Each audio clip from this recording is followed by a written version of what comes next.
Tonight, Governor Sheriff Oborevwori approves appointment of 11 permanent secretaries in the Delta State Public Service. Wife of Delta State Governor partners Fidelity Bank to empower 500 market women under Give Her Power program. NNPC Limited, the Nigerian Upstream Petroleum Regulatory Commission, remits over 300 billion naira into Federation accounts following implementation of Executive Order 9. And abroad, 81-year-old Uganda's president sworn in for a record 7th consecutive term. Good evening and welcome to the Delta Television main news. You can also follow our news online on Facebook and also on YouTube at Delta Broadcasting Service Asaba, or you can visit our website at www.dbsasaba.com. Joy Ucheyi is my name. Thank you for joining us. Governor Sheriff Oborevwori has approved appointment of 11 permanent secretaries in the state's public service. Those appointed are Dr. Paul Yenkuri, Dr. A.C. Okunze, Peters Amaduboga, O.O. Nkencho, O.H. Akambi, S. Araba, Victor Obogo, Rocky Igoyota, Augustine Itawansa, Edwin Onobrakbeya, and Lucky Ikemacho.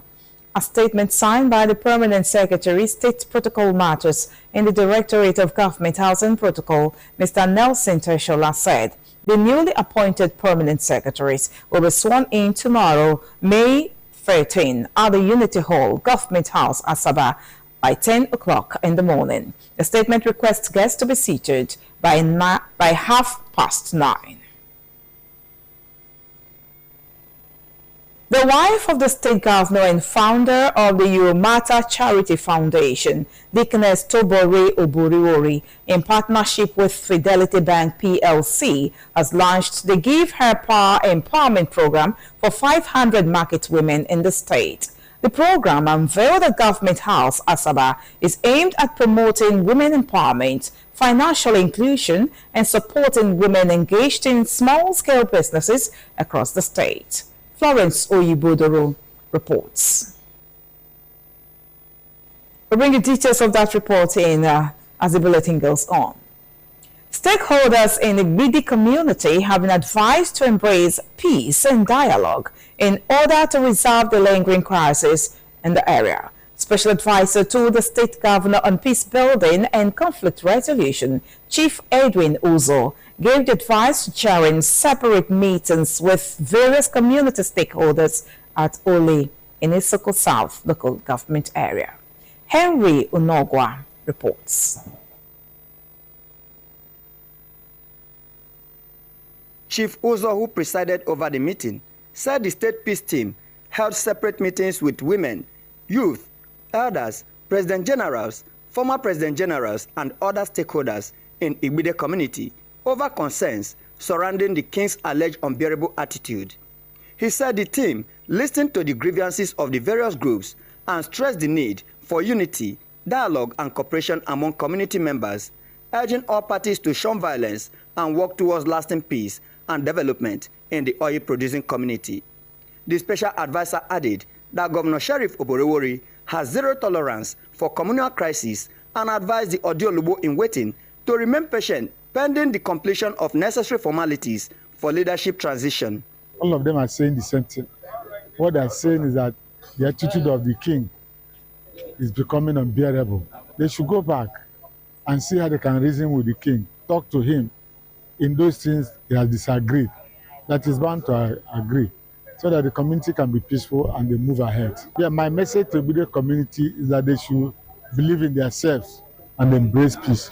We must be brother and they must embrace peace.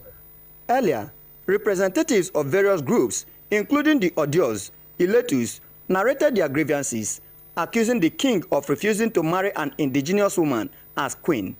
They said efforts to resolve the issues had failed and appealed to the state government to intervene in the matter for peace to reign. Mr. Pomo has refused to meet with the terms and conditions of the community, which he accepted before being crowned as the new king. So if Opomo refused to marry the native wife, which the community women will give to him, is out. Those who he is told with all those fake label, they are not member of the job. If you call the man, try to advise him, you will not listen to him. Let's be sincere. Whether the advice is good or wrong, he will listen until he take his own decision. And most of the decision is wrong. I want to commend Uzo for trying to bring peace to the community Igbide community. It has been too rough with the Igbide, but by the special grace of God, with today's meeting, I think we'll have a headway.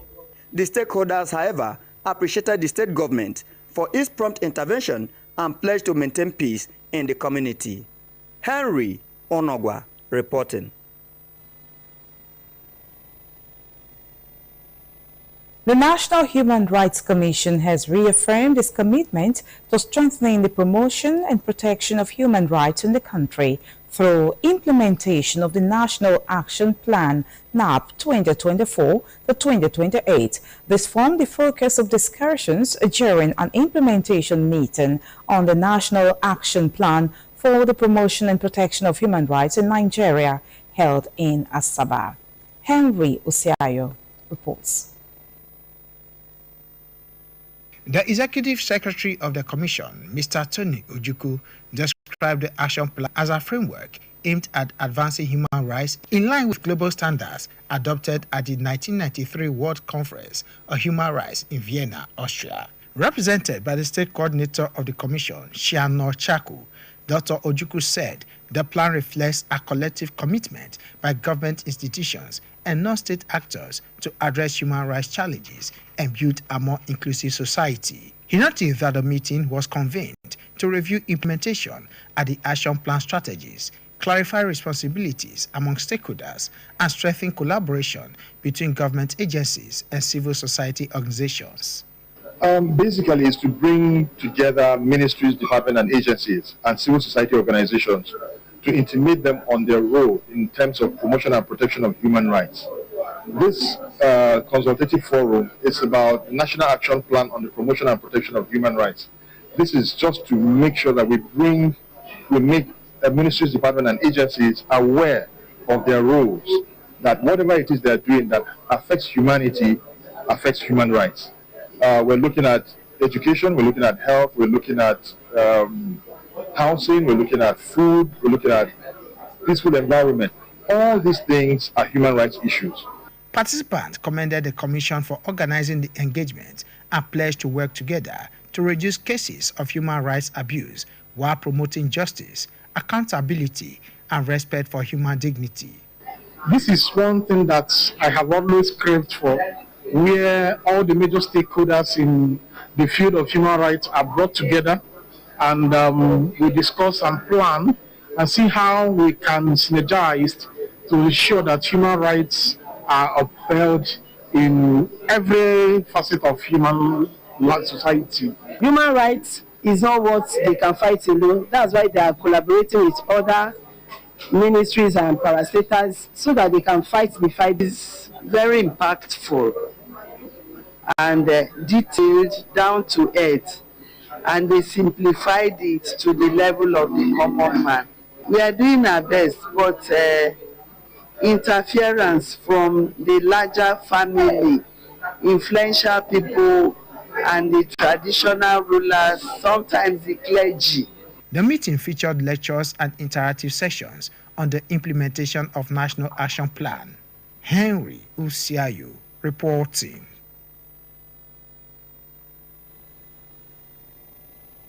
The Nigerian National Petroleum Company Limited and the Nigerian Upstream Petroleum Regulatory Commission have remitted over 322 billion naira and $116.9 million into the Federation account within 2 months following the implementation of Executive Order 9 signed by President Bola Tinubu. Documents presented at meetings of the Federation Account Allocation Committee indicated that the remittances followed the federal government's directive mandating the full transfer of crude oil and gas revenues into the Federation account. Executive Order 9, signed in February this year, was introduced to strengthen transparency, improve revenue accountability, and boost government earnings amid growing fiscal pressures. President Tinubu stated that excessive deductions, overlapping funds, and structural distortions within the oil and gas sector had weakened remittances to the Federation account. The president stressed that practice must end in order to safeguard national revenue and improve accountability in the management of the country's natural resources. The West African Examinations Council, WAEC, has said it has introduced stricter measures to curb malpractice in the 2026 computer-based West African Senior School Certificate Examination, WASC, involving over 1.9 million candidates across Nigeria and neighboring countries. Head of WAEC National Office, Mr. Amos Dangote, said candidates would receive questions in different sequences to reduce cheating and protect the integrity of the examination. Mr. Dangote said more schools adopted the computer-based format this year following the successful introduction of the system in 2025, adding that the examination, which began on April 21, would end in June 19.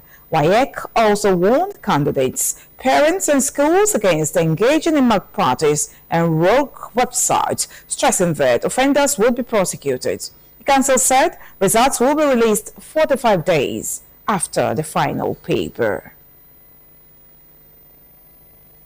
The state government has announced the commencement of collection of the second batch of certificates for retirees' accrued rights and harmonized pension benefits. A statement signed by the functioning Permanent Secretary, Ministry of Information, Asaba, Mrs. Stella Macaulay, said names of affected retirees will be published in the Pointer newspaper Thursday, May 14, noting a pension entitlements for beneficiaries had already been remitted to their respective retirement savings accounts, RSAs.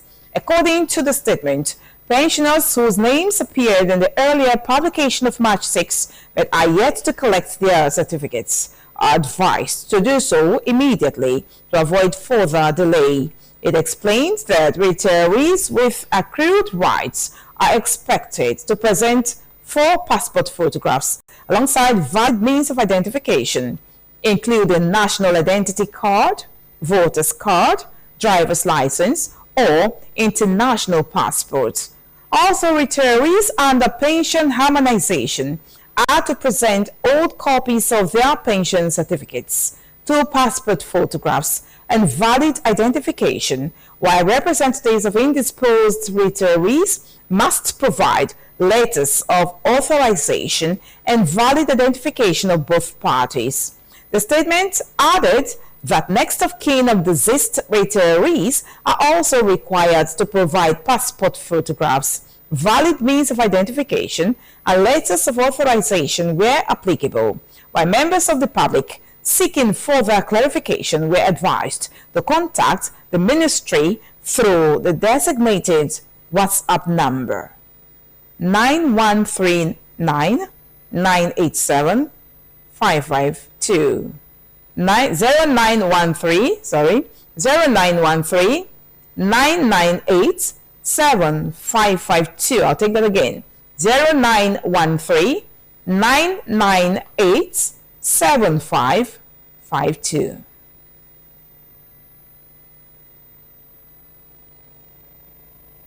And I'll take on the story of the wife of the governor.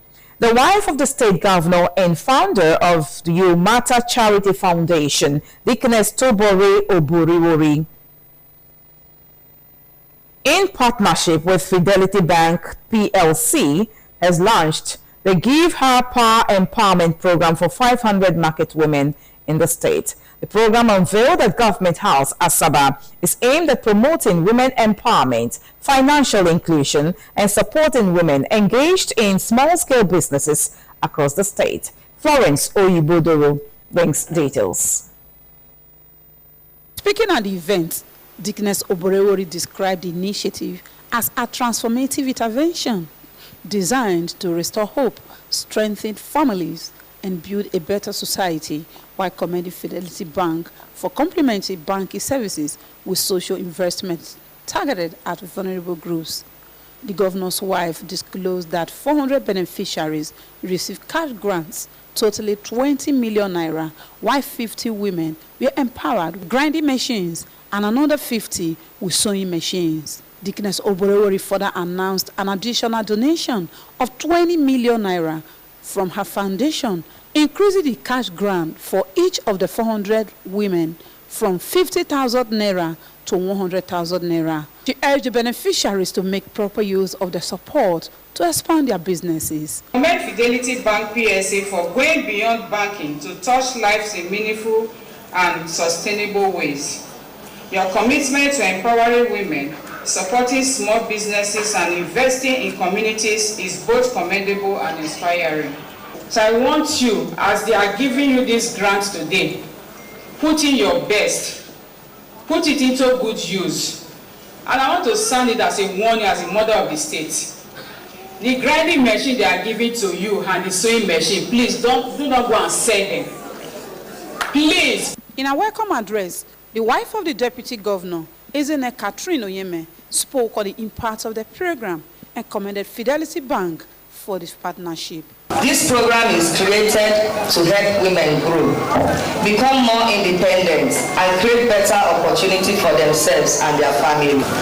We sincerely appreciate Fidelity Bank for partnering with Yomaka Charity Foundation. The Executive Director South of Fidelity Bank, Mrs. Pamela Shodipo, said the initiative reflected the bank's commitment to corporate social responsibility and sustainable empowerment programs for women who play vital roles in local economies. Also speaking, the regional head of the bank, Mrs. Augusta Anyanwu Egbo, commended the humanitarian efforts of the governor's wife and reaffirmed the bank's resolve to sustain partnerships that promote inclusive development, while some beneficiaries described the program as timely in view of the current economic challenges facing small business owners. Yomaka Charity and Fidelity Bank for this wonderful gift. It will go a very long way in our life. I thank our excellency, where stand for us, Fidelity Bank, where give us this empowerment. At least with this empowerment, we will feed our children. Highlights of the colorful event was the official presentation of cash grants, sewing and grinding machines to beneficiaries. Florence Oyibodoro.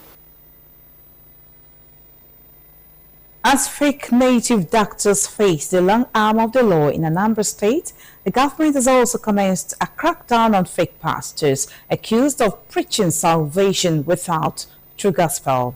Governor Charles Soludo disclosed this at his year's All Ninth Day celebration held at the St. Patrick's Catholic Cathedral, Oka, the state capital, revealing that many suspects had already been arrested and were confessing to their activities. Governor Soludo said the fake pastors were exploiting vulnerable people through deception and false teachings, stressing that the new Anambra being built by his administration must be clean and free from such practices, while encouraging residents to embrace hard work and honesty. He warned the Knights to remain the light of the world and the salt of the earth by living exemplary lives.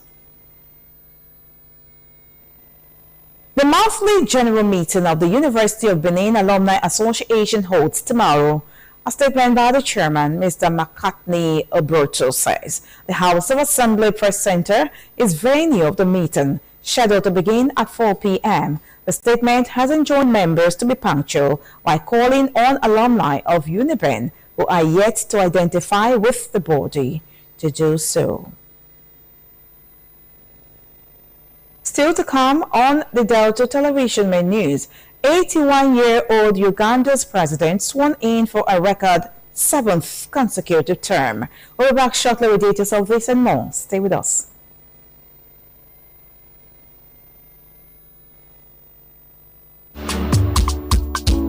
Hooray! Another May 27 is here, a day set aside to celebrate children. Delta Broadcasting Service, DBS Asaba, is set for a wonderful time out for children this season. Oh yes, it is the DBS Asaba Youth and Children's Day Cultural Carnival 2026. Theme, Building the Future Through Youth and Culture. The event is aimed at promoting the beautiful culture of our people and encouraging children to imbibe same. The event will feature cultural march past, art workshop training session for parents and children, painting, drawing, tie and dye, cultural dance competition, Nigerian food competition, Nigerian language knowledge competition, cultural fashion parade. There'll be lots to eat and drink and wonderful gifts to go home with. Delta Broadcasting Service, DBS Asaba, is calling on schools to be part of the Cultural Carnival competition, which will attract trophy and prizes to winners of the competitions. Corporate bodies and churches can register children for this special Children's Day event. That's not all. The brochure for the event will serve as a vehicle for warm felicitations for our children, as well as platform for business owners to advertise their goods and services. For schools participation and sponsorship, please visit the marketing department or call 0803-326-6801. Maureen on 0803-778-1910. Date, Wednesday, 27th May 2026. Venue, DBS Event Place, Opanam Road, Asaba. Time, 9 a.m. DBS Asaba Youth and Children's Day Cultural Carnival 2026. Let's meet there.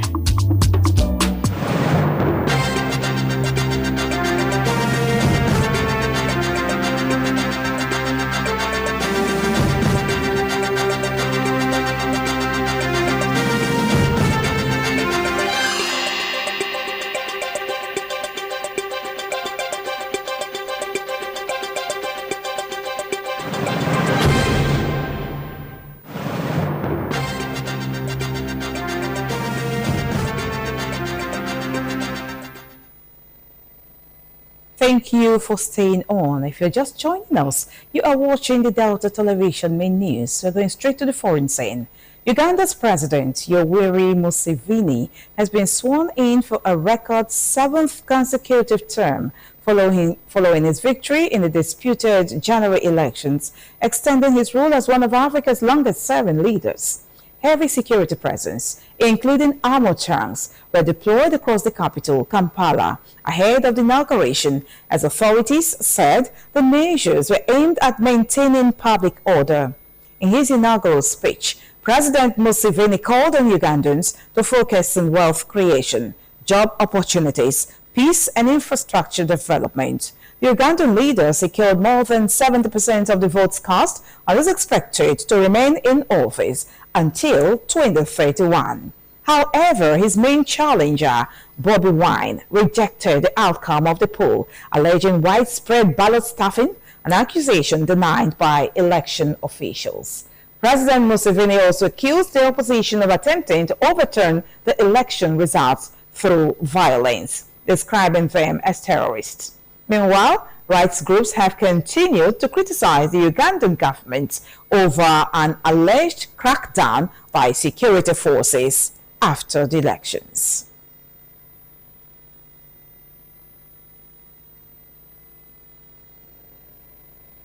Consumer prices in the United States has risen sharply in April, recording the fastest inflation rate since May 2023, amidst the growing impact of the conflict involving Iran on global oil supply.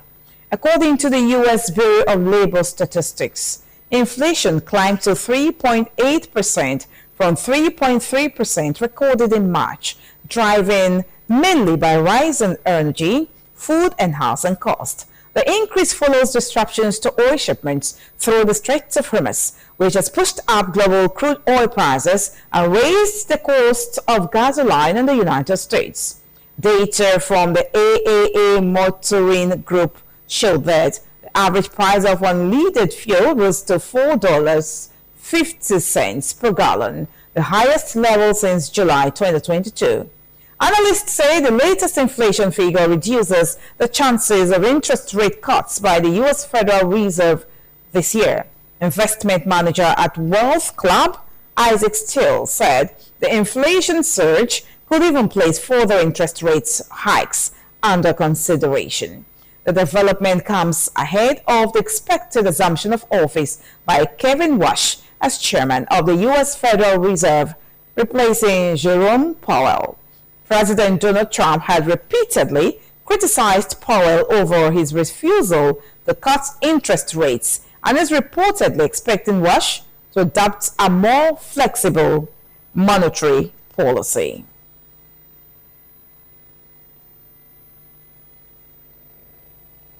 And back home, the Central Bank of Nigeria, CBN, has urged state governments to reduce reliance on overdrafts and short-term borrowing, warning that poor fiscal behavior at the subnational level could undermine the country's transition to an inflation-targeting monetary policy framework.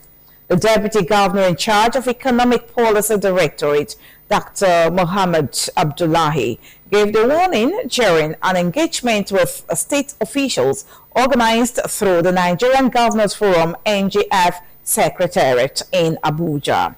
He said, states must embrace stricter fiscal discipline by aligning borrowing with debt sustainability thresholds, improving revenue forecasting, prioritizing expenditure, and coordinating fiscal activities with prevailing macroeconomic realities.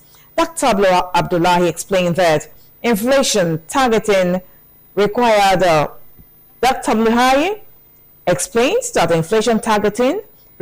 collaboration between the central bank and state governments because state spending, borrowing, and debt accumulation directly influenced inflation and liquidity conditions in the economy.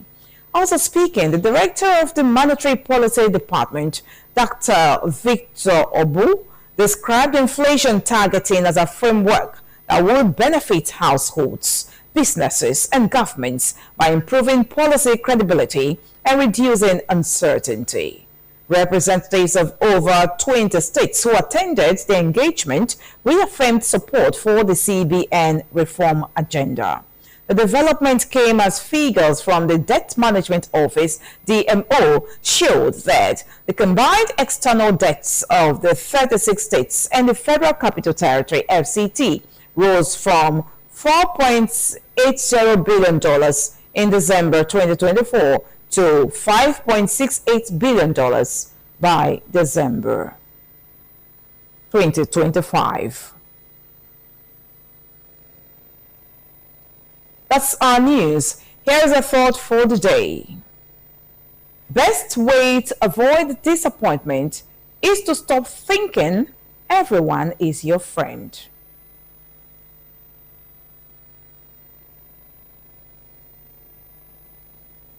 And that's a thought for today. Just before we go, here are the highlights of the news. Governor Sheriff Oboriwori has approved appointment of 11 permanent secretaries in the State Public Service. Those appointed are Dr. Paul Yenkuri, Dr. A.C. Okunze, Peter Samaduboga, O.O. Nkencho, O.H. Akambe, S. Agaba, Victor Obogo, Rocky Igoyota, Augustine Itawanser, Edwin Onobrakweya, and Lucky Ikemacho. The wife of the state governor and founder of the Urumata Charity Foundation, Deaconess Tobore Oboriwori, in partnership with Fidelity Bank PLC, has launched the Give Her Power Empowerment Program for 500 market women in the state. The Nigerian National Petroleum Company Limited and the Nigerian Upstream Petroleum Regulatory Commission have remitted over 322 billion naira and $116.9 million into the Federation account within 2 months following the implementation of Executive Order 9 signed by President Bola Tinubu. And from abroad, we did report that Uganda's President Yoweri Museveni has been sworn in for a record 7th consecutive term following his victory in the disputed general elections, extending his rule as one of Africa's longest-serving leaders. That's our news. You can also follow our news online on Facebook at Delta Broadcasting Service, Asaba, and also on YouTube at Delta Broadcasting Service, Asaba. Or you can visit our website at www.dbsasaba.com.